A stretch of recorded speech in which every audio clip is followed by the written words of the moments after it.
Hey everyone, I just wanted to make a quick video to talk about a subject that comes up a lot in my circles and the desire that we have to get everybody on the same wavelength as us when we are on our journey at different points, or when we become enlightened to something or start to understand different information or different emotions, or get into different states of being that are healthier and happier and preferred for us. You know, we have great intentions when we do that, and of course we want the people around us to experience the same heaven and the same joy that we do.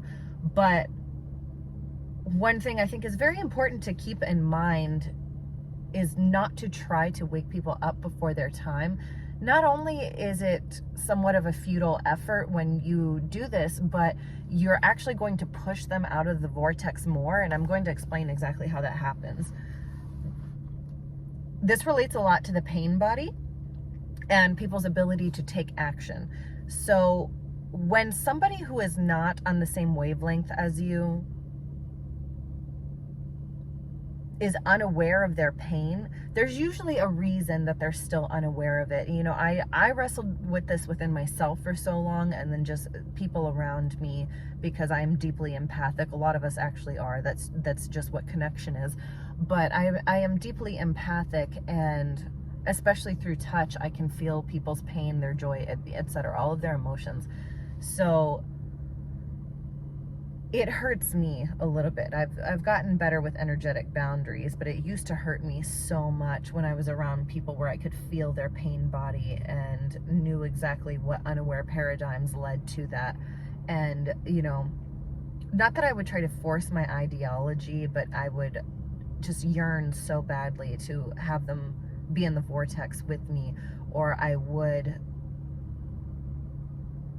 debate my ideas so hard in my earlier years to just try to get them to see, right? Because we're like, why don't they see? Can they just, what if they just knew, if I just said this, or I just gave them this information, right? And we have great intentions for that, but this will actually push them out of the vortex, because the ego is there to protect you. I say all the time to people, your ego is actually your friend, and there is a way to build with it, and there is a way to befriend it in a way that is healthy, because you're going to have some sort of ego, even if it's the new ones that you're creating that are a little bit more enlightened than the ones before, you know, because you awaken in progressions here. You're always going to have an ego, and your ego is your friend. So with people who are just drastically unaware or look drastically unaware to you, most of the time it's because that particular ego needs to be in place for where they're at in their life. And one huge example I'm going to give of this, because this is actually one huge reason why a lot of people are not awake right now, and something that triggered my awakening. When I finally got financially stable and could slow down and had time, like Dave Chappelle says, he's like, I did what no black man in America has the time to do. I sat and I thought about how I felt. So a lot of spiritual awakening is about clearing trauma in the earlier stages, because we have been so polluted by old ideas here that our consciousness tends to be very low and our frequency tends to be very low when we first start the awakening process, or at least that's the case for many people. So this requires you having certain stages in that hierarchy out of the way first, before you can even begin to address the spiritual things. Have you guys ever seen that meme with the little cartoon guy that says, now that I've cleaned my room, or now that I've cleaned my house, I'm the only trash left, right? So in a funny way, that's essentially what's going on with people that are not awake. You have to clean your room, which would be your physical body, or the projection of your physical body. So that's your 3D reality. You have to organize that first before you can go inward, you know? So it is kind of working backward in a sense. And I mean to really focus on the healing journey. You have to get the outer environment stable enough to a point where you can take your focus off of that and bring most of your focus inward. That is one tool of the matrix to keep people from waking up.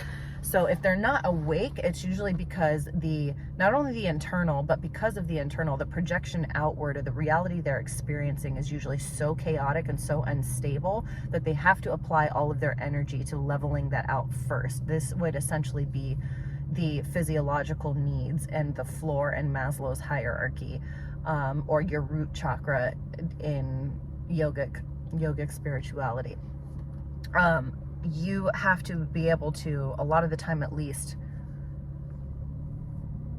take the focus off of the stress of your finances, or get your finances in order, or get your family in order, to where you have enough free time to sit down and put the attention on yourself, right? So little things like that. And this is especially true of the masculine, because they are so driven by, in their unawakened state, status and provision, right? And we do put this pressure on them for protection and provision, right? So if they haven't figured that out to a basic degree, it's going to be very hard to sit down and get them into their feminine, which is what the unseen and the spiritual is. And I've noticed this problem particularly with women wanting to influence the men, because a lot of women are waking up first. We actually just talked about this in the women's circle that I met with the other day.